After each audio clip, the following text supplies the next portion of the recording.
You know what serotonin is? Serotonin is like this neurotransmitter, this enzyme in the body, in the brain. And the more of it that you have, the better you feel. It's the well-being feeling. And this well-being feeling is something that antidepressants are designed to stimulate. They are designed to stimulate the production of serotonin. Here's a fascinating study that was just completed. That any person who is the recipient of an act of kindness has their serotonin levels increased just because they received an act of kindness. Their immune system is strengthened. That's the recipient. And secondly, any person who is the giver, the provider of an act of kindness, the serotonin levels in you are increased to the same degree that they are in the receiver. And so is your immune system strengthened. You want to strengthen your immune system? Be kind. Being kind to another person, it's like a dose of an antidepressant. Your view of the world really depends upon how much you respect yourself. How much love do you have for yourself? I've often used the metaphor of an orange. If you squeeze an orange, you get out of it orange juice. Why? It's an orange. That's what's inside. And when you squeeze you, someone puts pressure on you, says something about you that you don't like, and out of you comes anger and hatred and bitterness and tension and fear and anxiety and depression and worry and stress. It's not because of who did the squeezing. It's not because of the instrument they used or the timing. It has nothing to do with that. It has to do with what's inside. If you don't have love for yourself, you're not trusting in the wisdom that created you. And the idea of being able to respect yourself at all times, how do you go about doing this? You spend your life in a state of cooperation rather than competition. You see yourself as someone who is love in action. That's what you have to be, love in action. You suggest to yourself and you say these words to yourself: I am whole, I am perfect as I was created. I came from a source that had a great idea about who I should be as well. And you sense that. And that cannot be fulfilled, it cannot be actualized, it cannot be created if you are not in a state of love. Now, when are you not in a state of love? Whenever you judge another human being, you do not define them with your judgment. You define yourself as someone who needs to judge. If I call you stupid, that does not make you stupid. That makes me a person who has to put labels on other people. And as Soren Kierkegaard, the great Danish theologian, once said, once you label me, you negate me. Are my thoughts in harmony with that source from which I emanated? Because, folks, when they are, the right people will show up.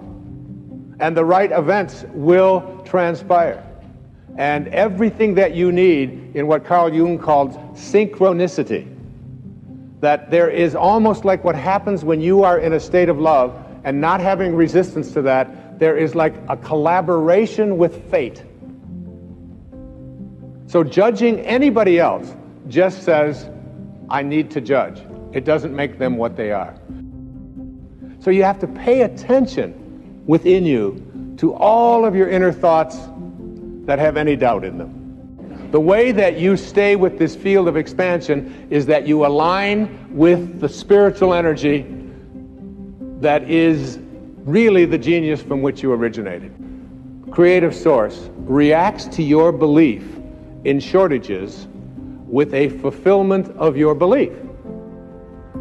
So if you believe and know and are certain that you can't attract abundance into your life, see, if I came to this source and said, I don't have enough, this source doesn't know how to react to I don't have enough. This source is an endless supply. It's like the ocean. You can take a 10 million gallon tank to the ocean of abundance, and you can take it out every hour, or you can take a thimble once a year, and the ocean doesn't care. It makes no difference to the ocean because everything returns to this source. Every time I walk wherever I go. In fact, it happened to me this morning.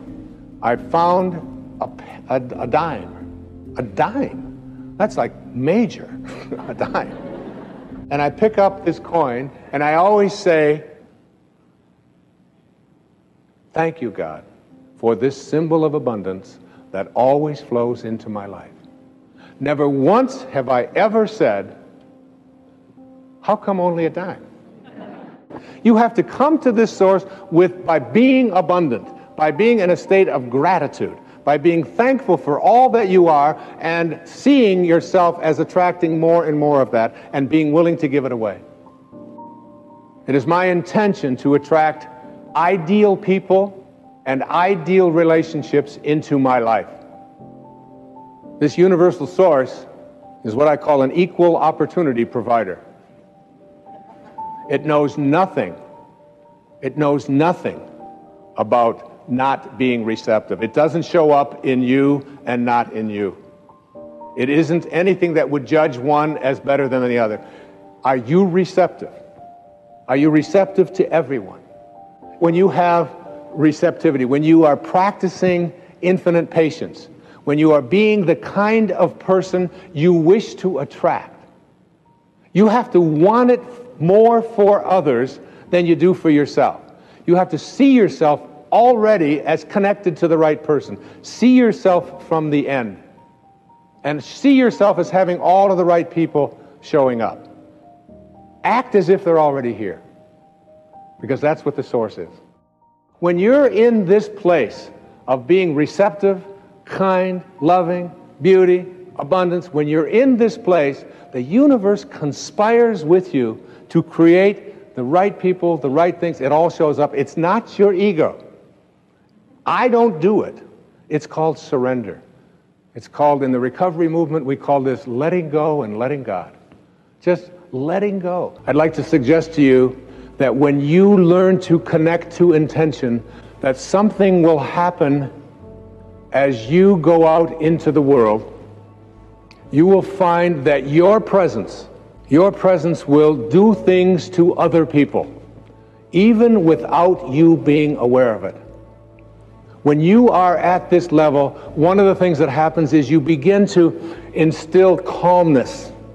We convince others by our presence, said Walt Whitman. People will feel calmer when they're around you. You ever be in a group of people where you instantly know that when you're around them, it just feels good. You feel better about yourself just for having been in the room with them? That's what will happen. And there's also people who, when you're in the room with them, you want to run away because they bring very low energy. And people say to me, you know, other people are always bringing me down.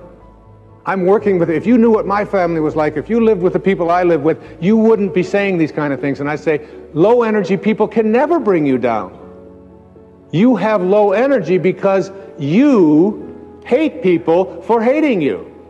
You get angry at people for being angry at you. You judge people for judging you. You join others in their low energy. When you connect to intention, to the field of intention, as I've been describing it here today, your presence makes other people feel energized. They want to do more. It's like your presence makes others feel connected and uplifted.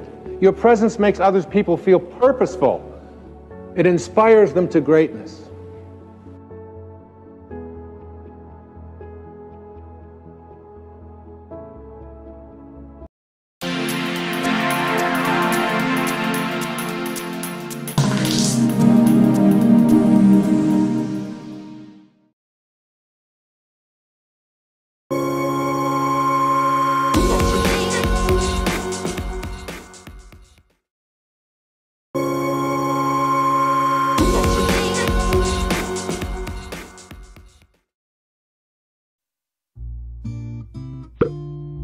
Design your own life with Dimas Satya Lesmana.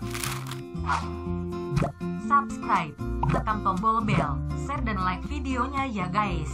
Terima kasih.